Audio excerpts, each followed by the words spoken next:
Back in 1869, a Swiss researcher by the name of Friedrich Miescher was trying to study the composition of white blood cells. In doing so, he isolated a new molecule he called nuclein from a cell nucleus. Later, in 1953, researchers Francis Crick and James Watson became the first scientists to devise an accurate description of the DNA molecule's complex, double helical structure. It was then that the mysteries of DNA were brought to light within the scientific community and the world at large. We're all familiar with the concept of DNA from watching crime shows like CSI Crime Scene Investigation or Law & Order. These shows use DNA samples taken from crime scenes to find the individuals responsible for crimes that were committed. And these samples identify the perpetrators with reliable accuracy. But do most of us really know what DNA is, or why is it so important? More specifically, DNA is deoxyribonucleic acid, and it determines how a human or animal develops, reproduces, and eventually dies. It is the information material in humans and almost all other organisms. Nearly every cell in a person's body has the same DNA. A key purpose of DNA is the passing of hereditary genetic information from parents to offspring. DNA is specific genetic information that takes the form of a 4-character digital code, much like the code of a computer program, but far, far more advanced than any software ever created. This information is contained in an arrangement of 4 chemicals that scientists represent with the letters A, C, T, and G. These chemicals are not proteins, but are nucleotides, and they are called adenine, thymine, cytosine, and guanine. These 4 chemicals are a 4-character code, much like the binary 2-character code of human-developed software, which consists of strategically placed zeros and ones. The only difference is that a slight computer code error typically results in a minor dysfunction, while any deviation from the DNA sequence most likely terminates the organism and any future descendants. Much like the ones and zeros in computer code, these letters are arranged in the human cell like this as an example. The exact order in which the nucleotides are arranged instructs the cell's actions. The arrangement of these nucleotides serves as a recipe for cells to interpret and then use in building proteins from amino acids.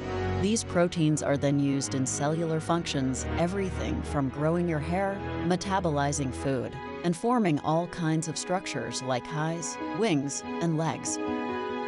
What's astounding is that within the tiny space in every cell in your body, your DNA code is 3 billion letters long. And DNA the size of a pinhead contains as much information as 25,189-page paperback books. A pile of these books would stretch 920 times the distance from the Earth to the Moon. And this is why DNA is not only mind-blowing, but a huge game changer. Yes, it has many important scientific and medical applications, but more importantly, it proves the existence of God. No one could rationally know of the tremendous amount of data stored in something as microscopic as a DNA molecule and believe that life was created by some random, chaotic stroke of luck. It makes it impossible to believe that nothing converged into a colossal explosion or Big Bang and created life, and that life contains data on a cellular level that intricate. So intricate that we can't even fathom how to replicate it.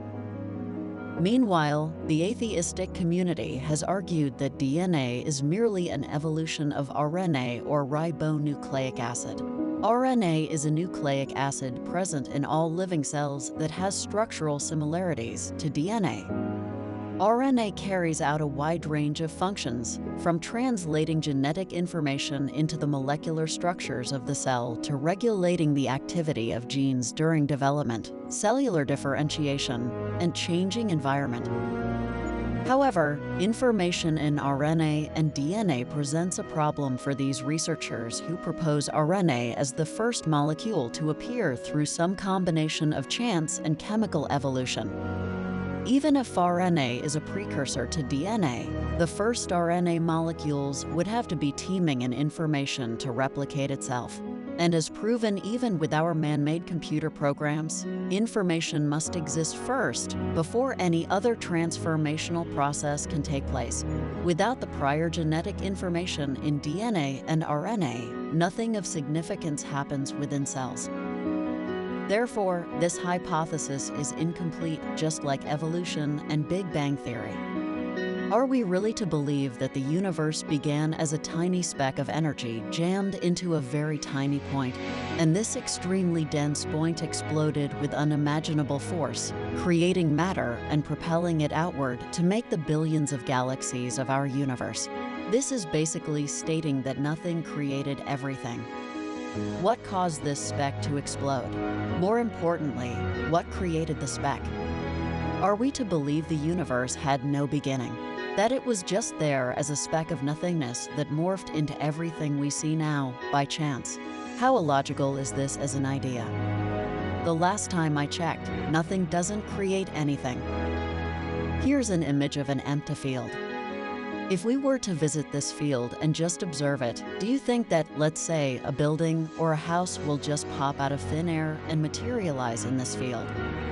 How long are you willing to wait here to see if something will materialize out of thin air? This is what you are being asked to believe when you subscribe to Big Bang and evolution theory.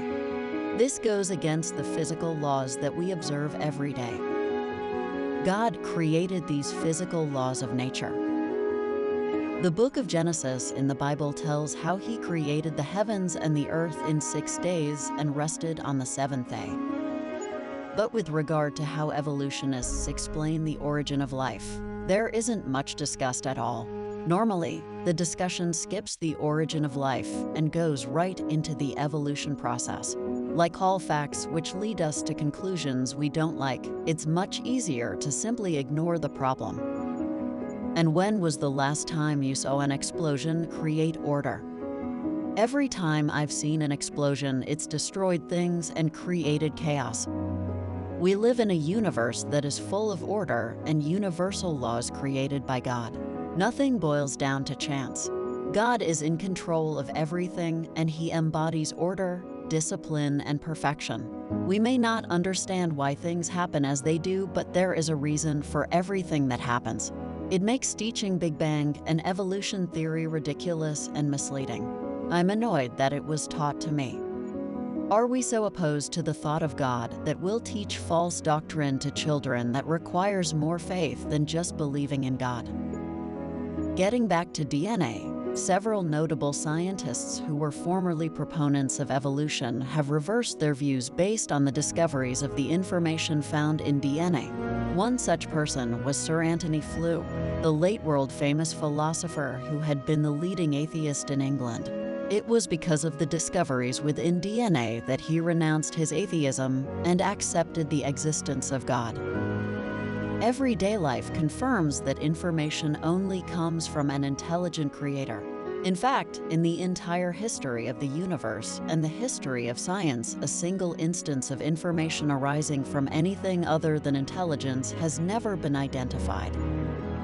Whether we are looking at a hieroglyphic inscription, a section of text in a book, or computer software, if you have information and you trace it back to its source, you come to an intelligent creator. Therefore, when you find information ingrained within a DNA molecule, the most rational inference, based upon our repeated experience, is that an intelligence played a role in the origin of that information. It's tough to ignore 3 billion perfectly sequenced letters. That's beyond complex.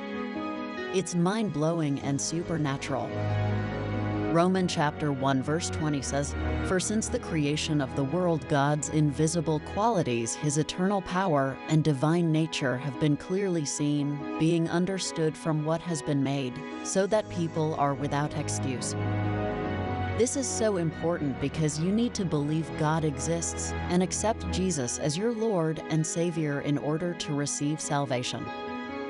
Romans chapter 10 verse 9 to 10 says that if you confess with your mouth Jesus is Lord and believe in your heart that God raised Him from the dead, you will be saved. For it is with your heart that you believe and are justified, and it is with your mouth that you confess and are saved. Even without the astounding truths of DNA, God is saying that you have all the proof you need to know He exists. Look around.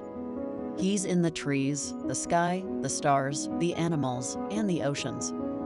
He's everywhere. The Bible states that He created man in His image. You'll find Him when you look in the mirror. Now's the time to seek Jesus if you haven't already done so. Don't wait another day. Start a consistent prayer life now. Read the Bible and seek God daily. He's always waiting to hear from you.